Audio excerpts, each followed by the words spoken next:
Mheshimiwa Maida ametoa pongezi hizo wakati alipofanya ziara ya kukamilisha ahadi ambazo aliziweka katika matawi yaliyomo ndani ya mkoa huo kwa kuzitatua kero ambazo zimewakabili. Ameeleza chama kinatambua juhudi zinazofanywa na serikali ya Jamhuri ya Muungano wa Tanzania na serikali ya Mapinduzi ya Zanzibar kwa kutoa fursa kwa wananchi ili waweze kunufaika nayo. Niwapongeze sana wanachama wa Chama cha Mapinduzi wa jimbo hili pamoja na watawi hili kwa kujitoa kwenu. Maana hivi sasa hivi mko bize kwa kazi ambayo nilitaja mwanzo. Kweli si kweli?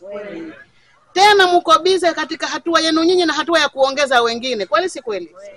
Kwa hiyo tumuombe Mwenyezi Mungu Oktoba ikifika tufanye kazi tunaotakiwa kama chama, lakini pia tuweze kushinda jimbo letu hili, Chama cha Mapinduzi kiweze kupata ushindi katika ngazi zote.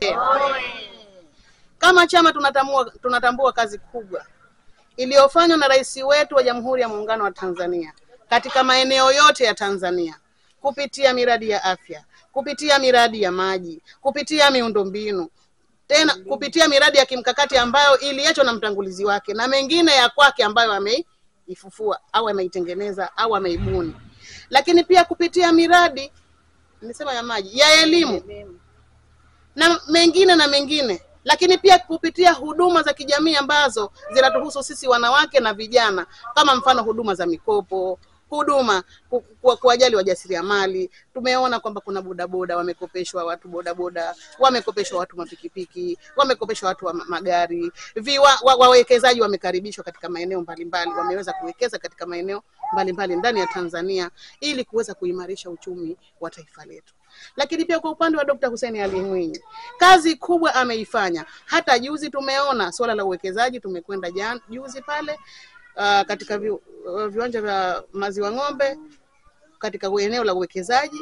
Tumeona jinsi hatua iliyofikiwa ya uwekezaji, kukaribisha wawekezaji na wawekezaji walivyokuja kuwekeza ndani ya Pemba. Akizungumza kwa niaba ya wanachama wenzao, viongozi wa majimbo ambayo wametekelezewa ahadi aloahidi mbunge huyo, wanachama hao wamemshukuru mbunge huyo huku wakijilabu kupatikana kwa mwarobaini katika ofisi zao.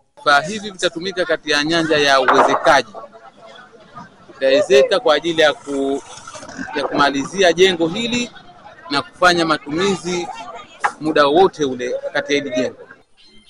Kama azma ilivyo ya viongozi wetu kutekeleza majengo ofisi mbalimbali za Chama cha Mapinduzi, na sisi tumepokea pesa hii na tunaahidi kuifanyia kazi katika ujenzi kwa ajili kuona ofisi zetu za chama zinakuwa vizuri na ziko safi na zinavutia. Asante. Chama cha Mapinduzi kwa umbadi kwa kwenda kufuatia huduma za kichama. Kwa hivyo nahisi tawi litakapomalizika, Mungu akitujalia, na sisi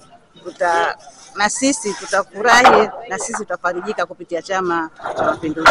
Ripoti kutoka Kisiwani Pemba, ni mimi Maulid Hamisi.